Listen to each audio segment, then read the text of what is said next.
Welcome. Thank you. Yeah, my talk fell very low in the schedule due to all of the lightning talks. So thank you for turning up. I see lots of familiar faces. Thank you. Who has heard of EO Foundation Models? Show of hands. Can make it very interactive. Okay, cool. So the previous speaker was Japanese, so there's definitely a very Japanese embedding sort of element here due to my interests. I am not officially representing CSIRO, but I work there. So this is stuff I did for my own fun. And it's a very sketchy talk, but it gives you an introduction to this emerging area, and it gives you an idea of how the future of Earth observation will proceed with a lot of this stuff coming online. For a long time, we had analysis-ready data generation, and we have lots of different satellite analysis-ready data. It becomes a bit too much for someone looking for a bit of solution.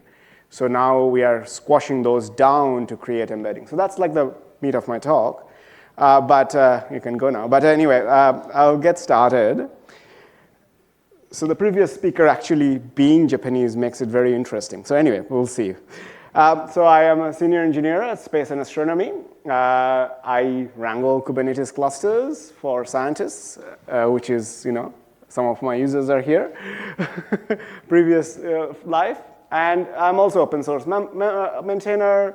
And I've recently started drawing manga because, coding is going to be done by AI, so I'll be out of a job. I'll do something else.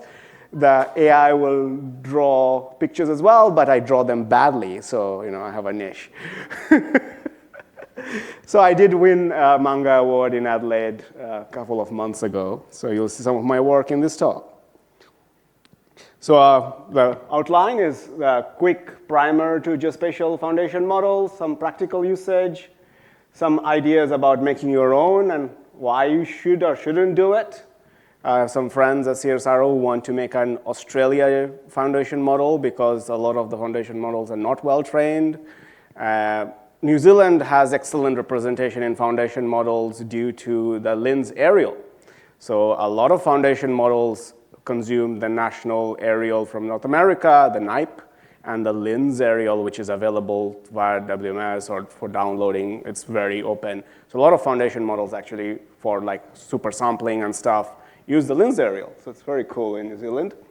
Fine-tuning, which means you have taken something and you want to make it work better for you, and whether you should do it, how to get the compute, running GeoFM onboard satellites is one area you can look at, how to keep them updated, and a lot of opportunities, which I guess most of my slides are about where the gaps are. And because it's a rapidly emerging area, you'll probably hear some of these problems solved next week when IBM announces their TerraStack or their stack-compatible data loader for the Geospatial Foundation Models. So what are your foundation models? I've alluded to roughly, but there is a large space. So for LLMs, you have a good idea already that what they do, you give it a prompt and it gives you stuff. For Geospatial Foundation Models, it's a bit different because you give it something is not quite standard. So you give it satellite imagery, but what?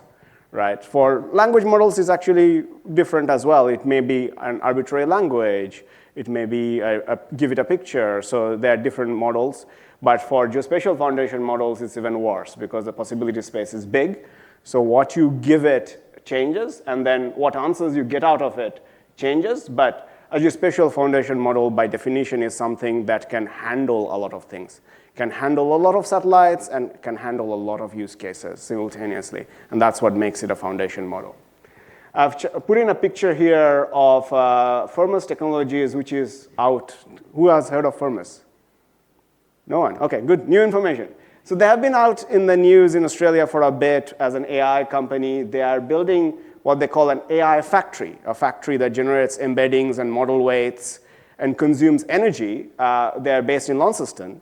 So they actually are spending billions of dollars around the place building these AI factories which consume excess power in the grid if there is, cheap place. Hopefully Tasmania has excess power, and then generates foundation model weights. So yeah, you start being subjected to my artwork.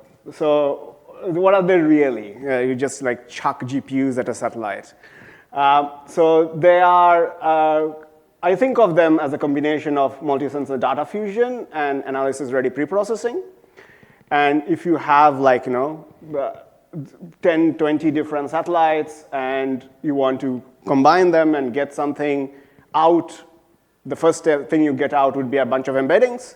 And the next thing you get out would be a foundation model with a particular architecture, which will be able to answer multiple questions for you. So you can think of them as in that way. And that's exactly how they are being used. And as we'll see, some of the foundation models actually don't even consume ARD. They actually consume raw sensor data.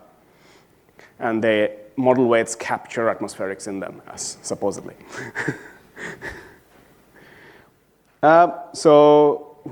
This slide was there in IGARs everywhere for whenever they talk about foundation models. Who has seen such a slide before? No? No one went to foundation model talks? So some of the core of foundation models is they are possible without global training data through this mechanism called self-supervisation, or a MAE, a masked autoencoder. So basically, the premise is any area, any natural area has self-relationship. So you train the model on that relationship within the area by hiding bits of it and making it fill in the blank through its training process. So it understands what the general generative process of that area is from nature to what the image looks like. So this trick is used a lot in building the foundation models.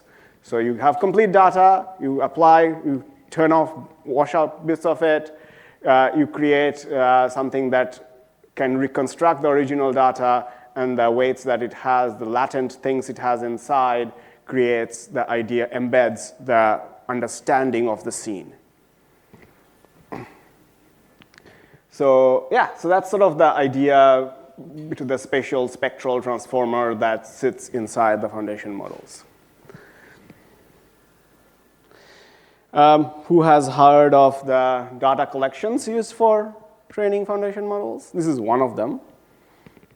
So essentially, it's a collection of chips. So you go through your data collection and you want to build a foundation model. You do lots of cookie cutting of lots of samples all around, and you train them for the masked autoencoding, and you build a general understanding of the world. You don't train it on the whole of the world. You train it on a good representative sample of the world.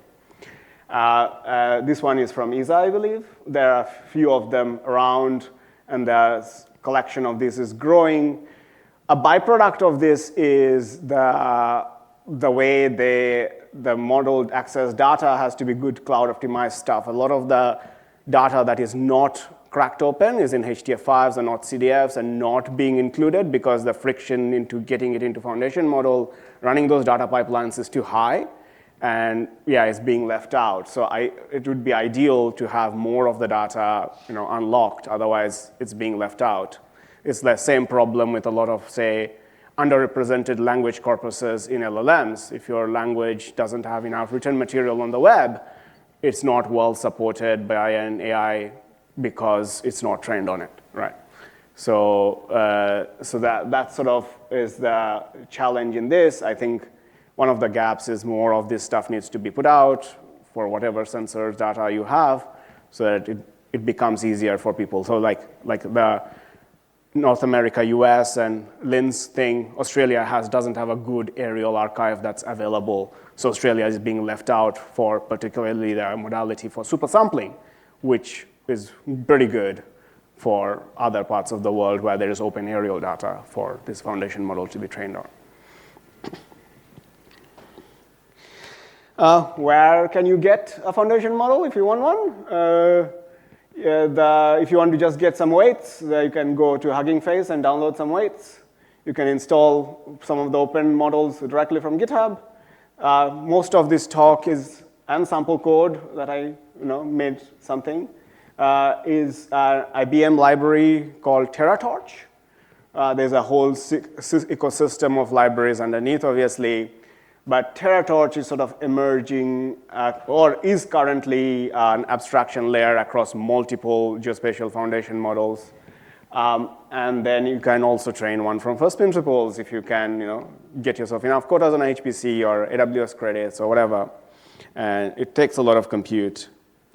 So TerraTorch supports these ones. The list is growing.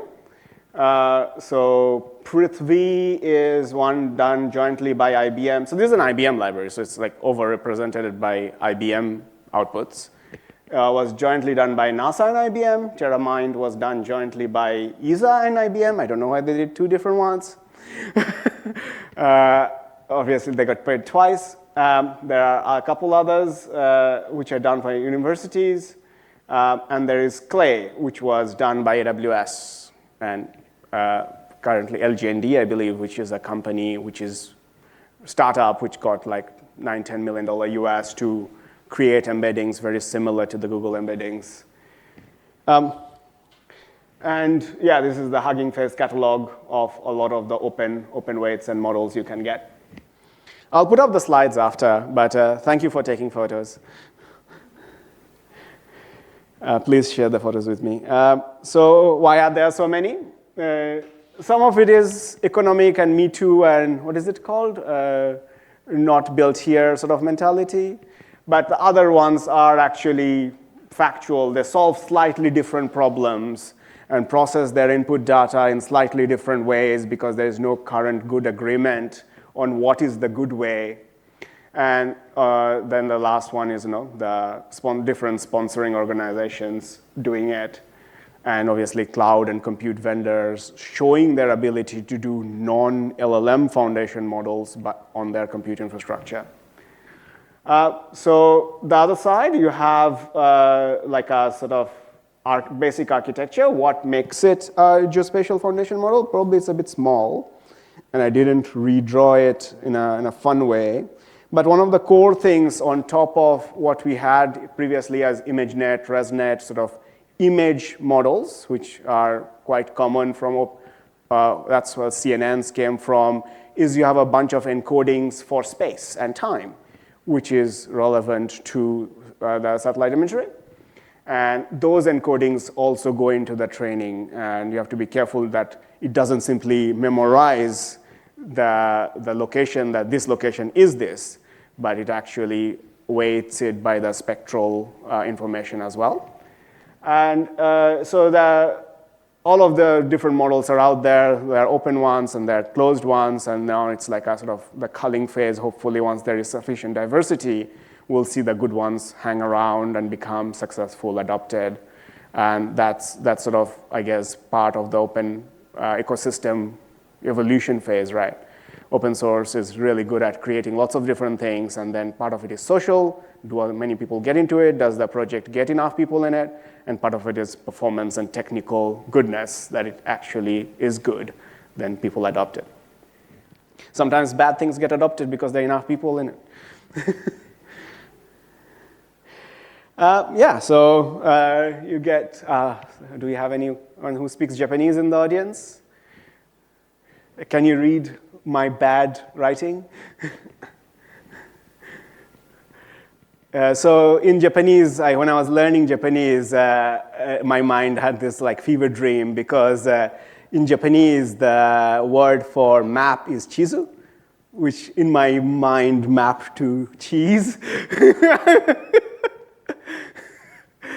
So it's about like learning things and how things map together. So anyway, so I was like, oh, I don't know how to pick one. I was just gonna put this illustration up, make sense of how things are combined together. And this is also, I'm mostly code in Python, and this is also a reference to a famous Monty Python skit called The Cheese Shop. So all of those things blended together in my head, and I had something. Anyway, the way to pick a model is hard. Like, people have different tastes, people have different use cases, there's soft ones, hard ones. And you have to look at the technical criteria, as I was saying. Is it good? Is it performant? Does it serve my needs? Does it cover sufficient number of satellites? There's a whole technical criteria you could design for your use case. So don't just pick one. The first one is, can I pick one? Can I make it run? Then after that, you go, how good is it? So then there is obviously the operational or strategic criteria. Will it be possible to run it? How many GPUs would you need? Is it worth it, or should we train one from scratch? There is lots of other problems around this is classic to LLMs. If you care about data provenance and ethics, risk, what was it trained on? Is it good?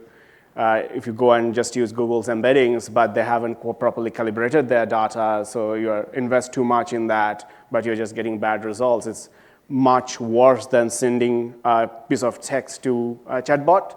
So the investment you have to put in to do it is high. Some of the people, even for LLMs, feel bad because they feel like they have stolen lots of data. And this stuff, as I was saying, is built on lots of scraped satellite data from all of the places, right? Then obviously the task-specific ones, generalization, specialization. Do you want a simple model, or do you want a complex one? Do you want to use one that is some special sauce, or do you want to put in the more effort that's required for using an open source one? So the choice is difficult, and having libraries like TerraTorch makes it easier to do a quick comparison across them, so that you can just say scan through all the available models and feed that data in, and then look at the same problem and see if it's good enough for your particular use case in your particular area. There are obviously options to fine-tune them. There's a bunch of weights, right? A model is a bunch of weights on a neural network. So there are layers where you can fine-tune without disturbing the overall learning. But sometimes if you try to fine-tune, it makes it unstable. It gets worse. That's sort of a challenge as well. So there will be a lot of, Google has a huge marketing muscle, so there is a lot of understanding now on these geospatial embeddings. They took a lot of the satellite data they have in their Google Earth Engine library, put it through a model to reduce it to a 16 vector per pixel, so per pixel embeddings. A lot of the open source models, they didn't have as much compute as Google has, and they produced embeddings, but they were at a chip level. They were at like a 16 by 16 or some bigger pixel size, but Google managed and created an embedding for every single pixel at like 10 meters off. So that takes much more compute, obviously, 256 times more compute, because 16 times 16, it's much more. Anyway, so whether it will suit is quite easy to evaluate. So I actually went into Google Earth Engine and I loaded up Auckland embeddings, and I was like, oh yeah, that looks fun. And then you can do like a multiplication between them, and it was to do like a change map. And it was showing, something has happened around the airport. They have built some new buildings. So the embeddings summarize a whole year. So if you want to see changes at a finer scale, you may need to create your custom embeddings at a quarterly, monthly scale if you're looking at finer time series changes or something. So the Google is obviously putting these out for feedback like this. So what is it good for? What is it bad for? And they had the compute to throw at it to just produce them. Some of the stuff, they also have Google Earth Engine that it is highly efficient. They have access to their own compute, which I'll talk about, the TPU. So some of the embeddings they're actually producing on the fly for those. They have the kernel codified, and if someone is interested in looking in Auckland, they're actually producing those embeddings on the fly. So there's no neat way to get them outside of Google Earth Engine. Maybe they will process a couple of years and make them available as cogs and stack at some point, or they will process on the fly. But there is no neat way of getting these embeddings out of the engine. Some sample I have is for creating your own embeddings from TerraMind and other things. A lot of ODC users here. But one of the things that the current system or examples lag is a convenient way of getting upstream satellite imagery and then putting it through a foundation model and getting your embeddings and your classes and your segmentations all the end-to-end. All of the models are trained on chips. So the existing working code they have just works on a file, works on an image chip that you can do burn scars on this chip. So if you haven't heard of ODC Stack, I think a lot of people, I know all my colleagues, everyone knows ODC Stack. But if you haven't heard of ODC Stack, it's a convenient way of loading data from a stack catalog upstream if it is in COG. But we have been working for a while now to support ZARs behind Stack as well. But a bunch of things, as I was complaining about in the first slide, are not cloud native, and there are actually HDF5s on etcdfs behind the stack, and that makes it hard to load them directly into your code. I hear ESA is converting all of their stuff to ZAR, so we'll see how that gets better. Obviously, more noise needs to be made about other ones. Ooh, I'm running through time. I thought I didn't have enough time. OK, so the GeoFMs load models like that. So go back one. So it looks like that. It tunes the data for the model, but the data loading is actually like from a file, if you look at their code. So this is a famous manga called One Punch Man, and then there's the one overpowered bad guy who fights like lots of people at once. And so that's what the Geospatial Foundation model is designed to do. It's supposed to be like overpowered and solve lots of problems at once. And we usually call those like modalities. And if a model is trained on detecting forestry, it will may be suitable for grasslands too, and things like that. But if you have a model trained on too many modalities, if things overlap, then you may get confused. So one of the modalities is typically, say, segmentation. You can do pixel or object level segmentation of, say, crop types or whatever in your area using the Prithvi models, which are from NASA and IBM. You can also look at doing regression, which gives you a number back. So this is a model that does ocean chlorophyll retrieval, which is quite interesting for my day job. It's what I'm working on, but there are no foundation models that does that. You can do fun things like, is this a chihuahua or a waffle things? Visual question answering, if you have got like post-disaster imagery and you can't look through it all, you can put it through a foundation model and say, mark me all the destroyed houses, and it will do so. And do it straight from language because the language is part of the training. So the previous talk had a lot of code, so I was just removing all my code from this, and I put it on GitHub instead. So you can load the data set. You can like change some of the layers. You can unfreeze some of the layers after the model weights are loaded and recreate new weights for them. So that's sort of fine-tuning typically, and the model architecture looks something like that. It's pretty deep, and you can slice off some of the layers, make them unfreeze, and change the numbers around, and it fits better for your use case. So models are quite deep with lots and lots of weights in them. So you can also cut back the model. If you don't want unfreeze and fine-tune, you can cut it back to a smaller one. And once it's smaller and fits on smaller GPUs, you can decide to run it on satellite. So I know I used to run a data stream which was near real time. So you can actually get near real time. You can take the image on the satellite and not do anything on it because your foundation model was trained on top of the atmosphere without atmospheric corrections, and it knows what it's looking at. And it can then start classifying things. It can find fire scars, tell you about algal blooms right on the satellite. And Google obviously has the one on my right is a Google TPU, so they have got their TPUs on board. The other one is from a newer RISC-V-based onboard processor thing. And recently, Planet Labs announced that they have launched their old series, which has small NVIDIA GPUs on board to do run small models on the satellite and tell you stuff on the fly. real near real time.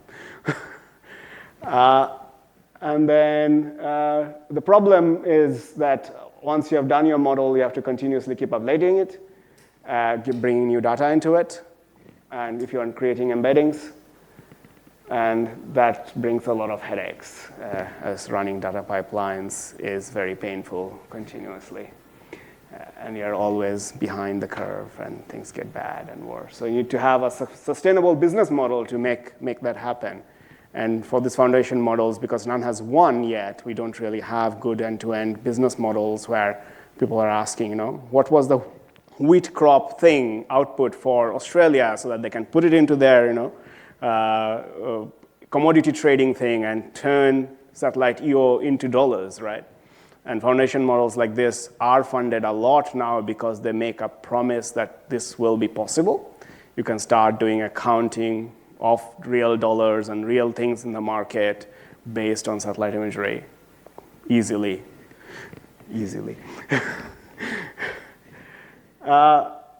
So one of my pet peeves is a lot of the foundation models are trained only on amplitudes, and I want to train on complex data for SAR especially. NISAR has geocoded single look complex, which will mean maybe one day when I'm given a chance, I can put it into my foundation model as one of the things. That'll be fun. Hyperspectral, once we have ZAR stuff happening, there is one from DLR called Spectral Earth, and they have the chiplets and then the foundation model based on Nmap, which is quite fun. And then there is obviously this stuff I was talking about where you just dump power into creating your weights, and all the crypto world was based on proof of work algorithms where you're doing random things, and now they're trying to make proof of useful work where you're creating model weights and that you get paid for doing good model weights. I've made up some acronyms, so I'm saying ARDs are going to move to AREs, analysis ready embeddings, and DRM, which is already a taken acronym, but that's what it's about collision of things in my head. We'll have deployment ready models. And the acronyms are kind of frozen understanding. We have a shared understanding of it because you have scanned the reality.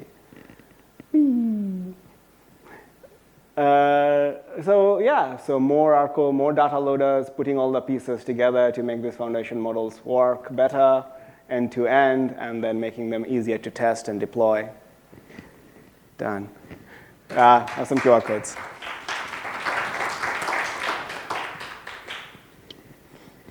Well, thank you so much for that. A lot of really interesting and new concepts there for me.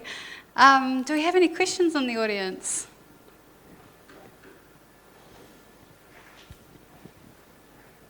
No. Thank you.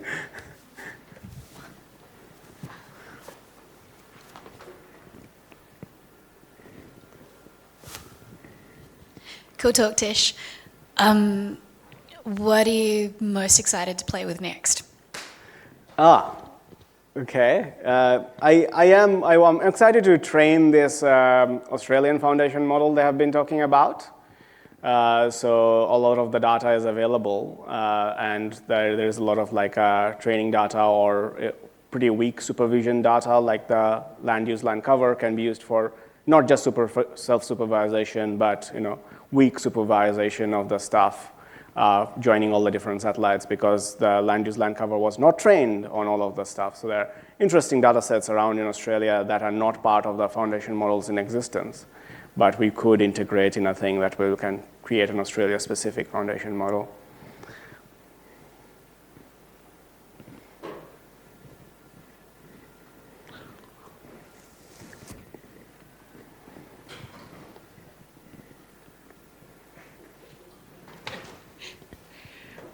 When you're experimenting with some of these things, I assume sometimes on your personal laptop, what kind of compute specs do you have to cope with this, and do you break? So some of it I do on the work machine. I have a 4070 GPU on my laptop. So that's sufficient. It's not too big for a single tile embedding. It can do it. It can definitely produce embeddings from the frozen models. So it's really good for like messing around with inference and fine-tuning. So that's sufficient. It doesn't take up all of the GPU RAM. It has 8 gigs of GPU RAM. So that's plenty for it, yeah.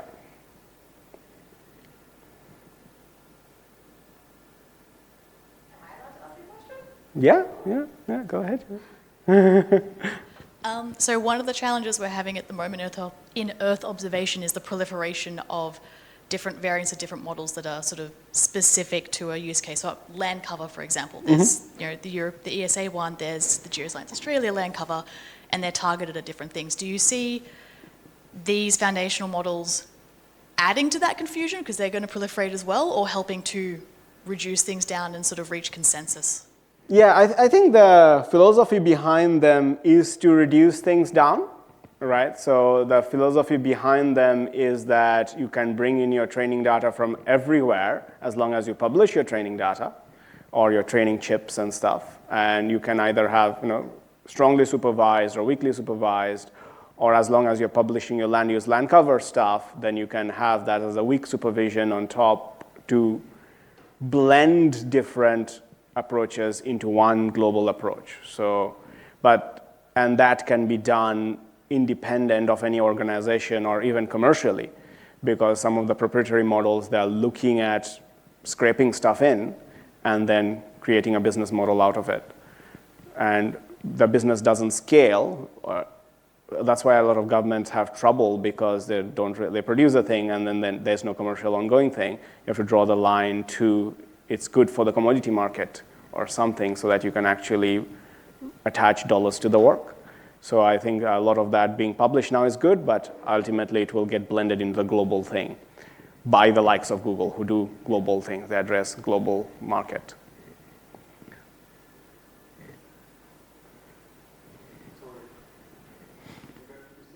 There's no time limit. I'm at your disposal. Here's the last one.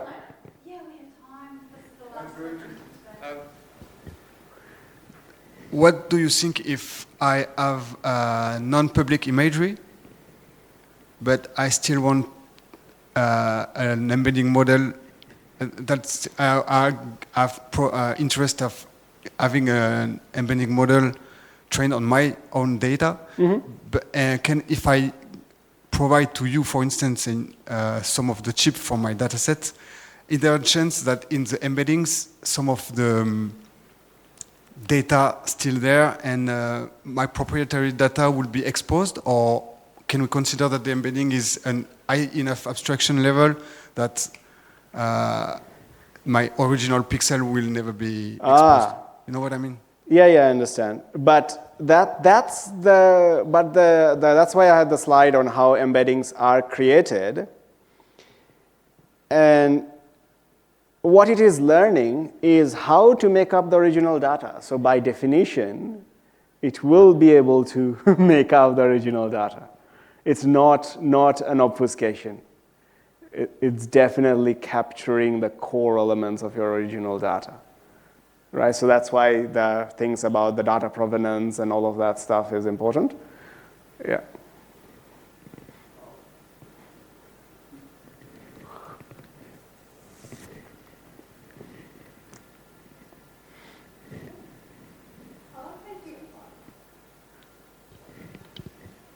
Well, thank you so much for your talk today. No worries. Really great to learn all that stuff. And thank you all for joining. If you have more questions, of course, everyone's going to be around for a little bit longer. And enjoy your dinner tonight. I'll catch you guys later on. Bye. See ya.